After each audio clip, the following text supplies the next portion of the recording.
Kicking off the event was Gmail, Google Maps, Google Photos. So Gmail literally has a feature now called Help Me Write. Not now, I think it's coming soon, but these are all things that are coming to things we use, where you literally hit a button and fill out a little prompt and it just drops an email draft into your like outbox and you can just edit it or send it as it is. It'll just write an email for you. Yeah. Sick. That's what we've been using it for anyway. Yes. But everyone uses Gmail, so now instead of using ChatGPT to write email and copying and pasting it, it's just whatever Google can do with their new large language model. Boom. I think one thing I really liked about that Gmail example they used. So the example they used was, you were on a flight, it got canceled. Please write an email for me to get the voucher to get like refunded for this. And like it can use references to other things, whether like confirmation numbers inside of your email to know like I need a refund or a voucher for X flight number. Yeah. And it's pulling that into it. You can also have it elaborate to make it more convincing or less convincing. Yeah, I think the example they used was like, a voucher is what you normally get, but I think that I should have a full refund on this. So like make me explain, or like make it explain, or try and convince these people to give me a little extra on there. Yeah. So that was like right off the bat. It'll write emails for you. AI. Boom. Okay, great. Another one was Google Maps. There were some interesting features like immersive route preview in certain cities, which was sort of doing this overhead view of mapping out where you're going to drive with AI that can tell you what the weather's going to be at that hour and sort of like previewing it. It's not really AI. Yeah. We were talking because Andrew and I sat next to each other. And we were talking about this in the booth, but this is what, you know how like a couple of years ago, everyone would just say that everything was AI powered all the time. I mean, they still do that. They still do. They still do that, but now it actually has some meaning. In the past, it was like this is automated in some way or something like that. The maps feature, I didn't really understand where there was actual AI happening. Yeah, it is funny. David and I sat next to each other. You were in a different booth, so I'm now realizing a lot of this conversation David and I probably had already. And now I'm interested in what you think. But I'm glad you said that. I think because it's AI everywhere, we expect everything to be AI. But now that I think about it, that maps feature was just like a cool maps feature. It was just a cool maps. It was. I don't want to take away from it. That was really cool. It was very cool. It basically was like, it showed an example. I think it's coming to 15 cities of if you took like a bike path down by the water, it would do this cool like 3D, almost drone like bird's eye like overview, go through it and show cars moving and stuff. Show cars moving. I'm assuming that's what the AI is like. It's like the traffic data. It's like traffic is heavy, so add more cars. Maybe. Yeah, and then weather is cloudy or rainy. It made it look rainy. Still a stretch. It's a stretch, I think, for AI. It's basically like using the most minimal data points to like put it into a visual representation. But I think that they're kind of just doing that to compete with Apple Maps, because Apple Maps dropped the super immersive city thing like last year. I was wondering if people actually use that. I guess it was enough for Google to decide to work on it. It's enough cities. I mean, the Google Maps team needs something to do, I guess, right? Fair. When I thought of it, I was like, this is really cool. This is a really cool demo. People are going to see this, freak out about it, show it to their friends, and then just plan their route any normal way. Right. You're just adding to the core feature. But yeah, that's coming to 15 cities by the end of the year. Which is very cool. If we can show it on screen if you're watching. I guess the only one we know about, we can assume New York City. Just because that's what they showed the example. And San Francisco. Okay. Yeah. So that's Gmail. That's Google Maps. Google Photos one, though, this is where it starts to get into the crazy, like real quick, like 5 minutes into the keynote. Yeah. So right off the bat, we've seen Magic Eraser, which is there's something in the background, you kind of circle it, and it will just nuke it from the background of your photo and use AI to fill in what was supposed to be there. That's cool, and it works on the Pixel and Google Photos.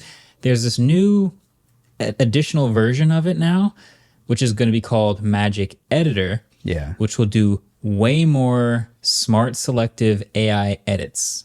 And they're powerful enough that I literally just tweeted, "What is a photo?" in the middle of the scene. I was like, what is happening? So they had a photo of like a kid sitting on a bench, and they're like, oh, you wanted him to be closer to the middle of the photo? Just highlight the kid on the bench and slide him over. He's got balloons. We'll just make more balloons to fill in where he was supposed to be. Because that was cool, because the balloons were slightly off frame. They were cut out. And they were like, we want it to be fully in frame in the center. So he just slides the kid on the bench and the balloons over. Just draws the rest of the balloons. And it makes the bench longer. That's pretty cool. Photoshop has had this feature for a while called Content Aware Expand, I believe. But this is like, it looked better and a lot faster. This is just UI. to me, it's like, yes, we've had content aware fill, content aware expand, but you have to know how to use it in Photoshop. Right. Where using this on your phone in Google Photos So is going to be fast. people going select, drag, done. Yeah. And that sort of powerful UI Yeah. where it actually works well is the difference, which is why I think it's so cool. There's also a thing about like change. Oh, the sky is cloudy, but we sky. want it to look sunny. All right, just select the sky. All right, it's sunny now. Yeah. Just like, oh, we want it to be lit better. Let's just make it all like look nice. We'll is take a the- backpack off, all this stuff. It's the ultimate what is a photo. Like, I know Google has been really pushing trying to get people to edit in Google Photos more. And that's why they always release these ML features on Pixels first. And then eventually it's not on your phone at all. It's in Google Photos. And then they do it on the server side. Yeah. So they do all that processing on the tensor processors in their data centers and not actually on your phone. So yeah, it's getting kind of crazy. They like completely changed some of the pictures that they took. Yeah.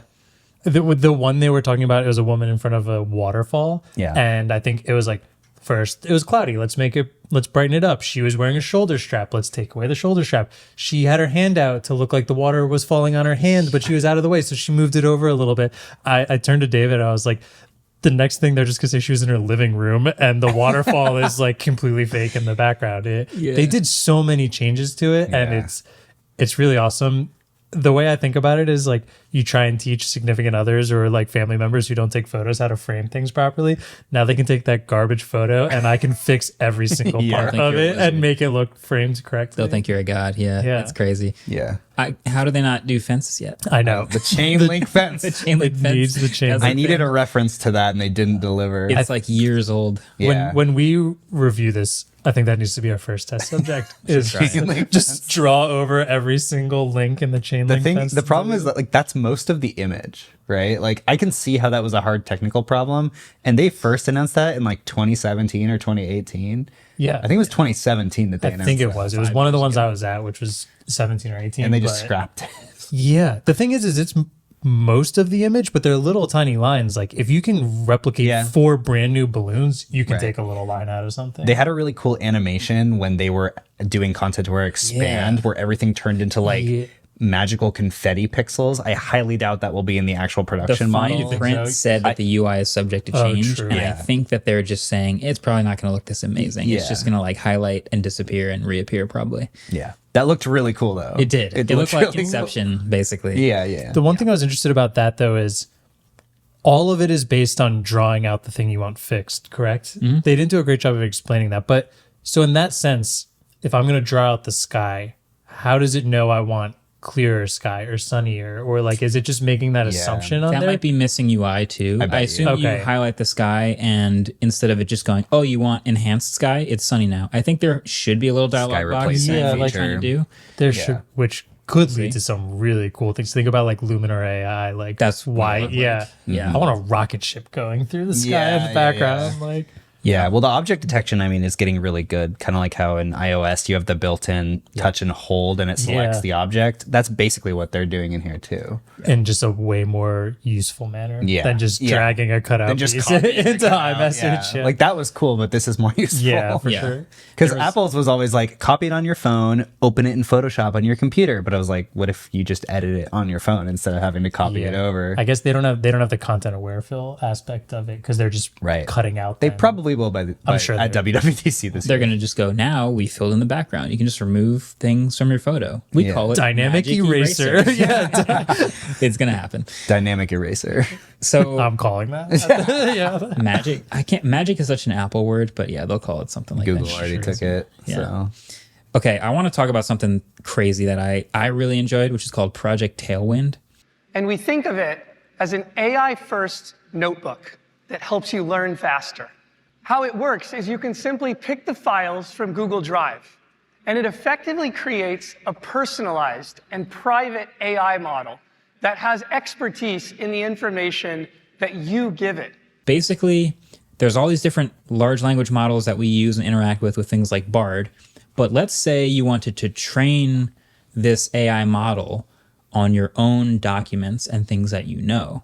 And then it could help you create new things or study things based on your own documents.